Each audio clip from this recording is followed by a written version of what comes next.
Hey everyone, my name is Miguel, and welcome to SoCal Watch Reviews. To say that the Rolex Submariner is my grail watch would be an understatement. I've actually lusted after this watch since before I started watch collecting. Of course, back then the idea of spending anything above $500 on a watch was really absurd, let alone thousands of dollars. I never understood why Rolex watches were worth so much money. That of course all changed until I really got into the hobby. But to be honest, I had never had the chance to handle a Submariner in the metal until I met a local watchmaker. And this is actually over a year ago. By the way, this footage was shot in the shop with limited equipment, so pardon the bad video quality. And also a big thanks to my friend Omar from Timeless Sneakers and Watches for stopping by the shop and acting like my hand model. Thank you, Omar. Anyway, they say to never meet your heroes. I'm not going to lie, the day before I knew I was going to go check out the sub, I was nervous. And honestly, I didn't know if the watch would live up to the hype. Mind you, I had recently bought this guy, the Seiko SPB143, and I was in the honeymoon phase at that time. My idea was actually to make a video comparing the two and telling you why the Seiko SPB143 was a superior watch for a fraction of the cost. So I got to the shop and started setting up some of my equipment. The jeweler proceeded to, take off the Rolex from his wrist. He handed it off to me, and I quote, he said, "I've owned this watch for many years. I wear it every day, and I don't baby it. Rolex really makes some of the best watches in the world." So, as you can tell, my excitement, nervousness only grew more, and honestly, the minute that he handed me the Rolex, I knew I was holding something special. This specific sub is the reference number 116610LN.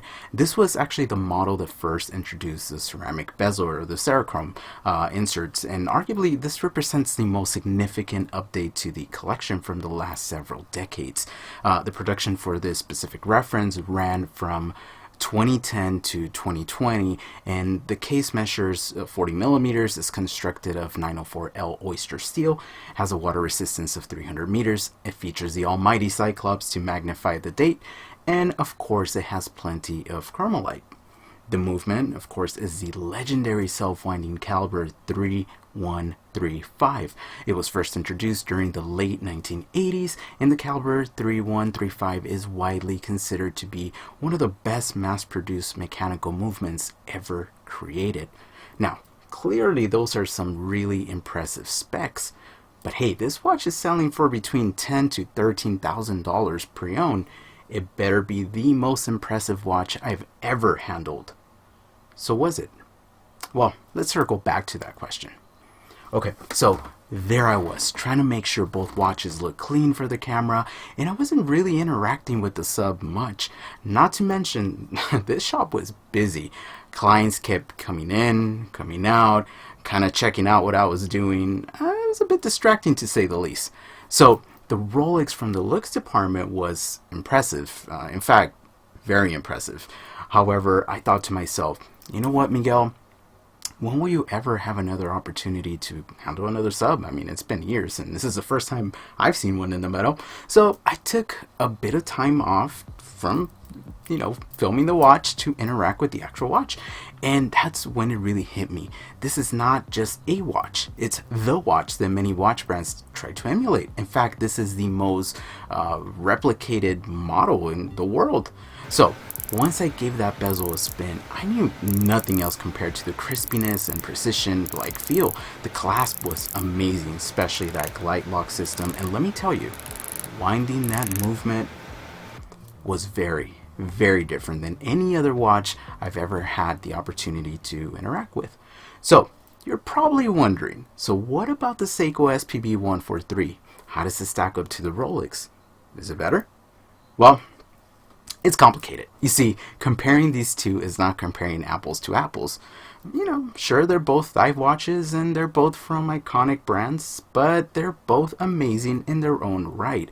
See, the SPB143 was and still is one of the fan favorites. Actually, my review of that video has the most views on both my Spanish and English channels, and to be honest with you, whenever I post pictures of it on Instagram, it gets the most likes and a ton of positive comments. So what is it about this watch that captivated the respect and admiration from the watch community? Well, I mean, it not only looks awesome with its vintage case design paying homage to the 62 MAS, but Seiko finally listened to its consumers and produced a very wearable dive watch. The case measures in at 40.5 millimeters. It's 13.2 millimeters thick, 47.6 millimeters from lug to lug, a 20 millimeter lug width, and it features a beautiful retro style unidirectional steel bezel. It's powered by the Movement 6R35, and it has 70 hours of power reserve along with a very nice sapphire crystal and a decent bracelet, and of course it's Seiko amazing lume. All that for a little over $1,000. I mean, what's not to love? By the way, have you seen the new PVD version? I mean, it's pretty cool. Anyway, on my 6 and 7/8 inch wrist, both watches wear great and are super comfortable, but I have to say, the way the Rolex plays with the light and the way that it wears, honestly, it was perfect. The only other watch that wears very similar to it is my Tudor Black Bay 58. So, although the Rolex Submariner is a tool watch, the ceramic bezel and the white gold indices make the watch look, dare I say, more like a piece of jewelry. And, you know, for the price, certainly, it reflects that. On the other hand, the Seiko, the SPB143, is a true tool watch, you know, through and through. Although it wears a little bigger on my wrist, it's still very wearable. And it's a capable watch. Honestly, it just feels and wears different. So, from a horological perspective, both of these watches hold their own. Rolex formally launched the Submariner in 1953 with the reference number 6204, and it was among the first dive watches ever created. And the SPB143, as mentioned before, takes its inspiration from the watch that Seiko introduced in 1965, the 62 MAS. So the 62 MAS was the original professional dive watch from Japan.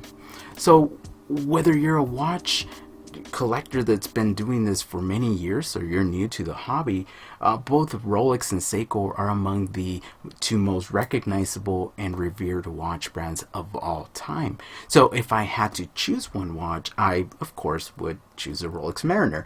It's the superior watch, but in my opinion, it's not worth $12,000 or $13,000 more than the Seiko. Not a chance. Honestly, that's the main reason I haven't pulled the trigger on one. I don't buy into the hype, and honestly, I hate the hoops you have to jump through just to own a Rolex. You know, I still own my SPB143, and to be honest, that's the watch I would recommend to anyone.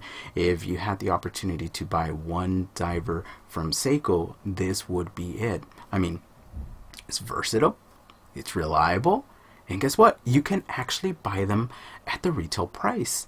And as a matter of fact, you could buy them at a discount on the secondary market. Isn't it crazy how you could be so in love with a watch but absolutely hate what the brand has become? Rolex. So, is the Rolex Submariner the most impressive watch I've ever handled? I'll be fully transparent. When I left the shop, I wanted the sub so bad. And that's all I could talk about and think about, honestly, for a few weeks. However, once I had the opportunity to purchase my Tudor Black Bay 58, it really calmed my desire down to own one. The Rolex feels more premium than the Tudor, but not by much.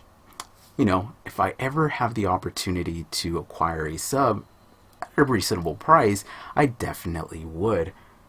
So, I want to thank each and every single one of you for the support over the 2.5 years. It's been a hell of a journey. I've produced 242 videos, 101 podcast episodes. I've uploaded 1,080 images on Instagram and have collaborated with a number of other content creators. You know, I keep creating content for your entertainment and because I love being creative. I hope you join me in this journey and support the channel by subscribing, liking, and, you know, leave a comment. Thank you again, and remember to always stay humble and have a blessed day.